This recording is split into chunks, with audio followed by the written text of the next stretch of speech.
Mr. President, on a different topic, I want to say a few words about the tragic war in Gaza. There has been so much suffering, so much death, so much destruction. The Hamas attacks on Israel of October 7th, 2023, and the taking of hostages, with some 20 or 30 still left in captivity, left a stunned and grieving Israel with a difficult decision. From the start, I urged Israel to learn from our mistakes in the United States that we made in anger after the terrible attacks of September 11th. We shouldn't make these life and death decisions we've learned in the fury of emotion. But I fear that lesson was not followed, and the near total destruction of Gaza and humanitarian suffering will be seen as a terrible mistake, mistakes that cause generations of pain and hurt Israel's ultimate relationship with its allies and its future. Late last year, after more than a year of horror in this small strip of land, I thought we were finally seeing some progress toward the release of the remaining hostages, a long-term ceasefire, and an easing of the humanitarian crisis. There's been a growing public demonstration from Gazans bravely protesting for an end to the rule of Hamas. That's good news.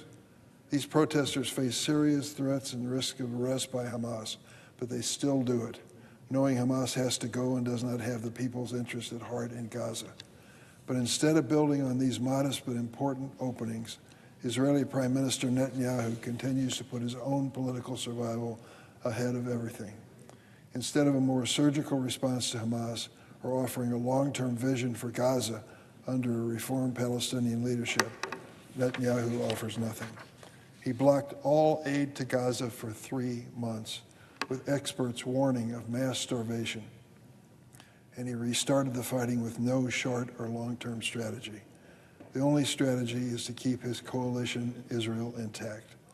Netanyahu knows his coalition won't stand for any kind of two-state solution, so he avoids this viable path, instead threatening untold innocent lives by blocking and undermining aid delivery and restarting a dubious military offensive.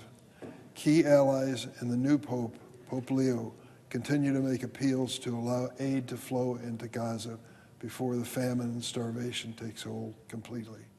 Just the other day, former Israeli Prime Minister Ehud Olmert said, and I quote, "The government of Israel is currently waging a war without purpose, without goals or clear planning, and with no chance of success."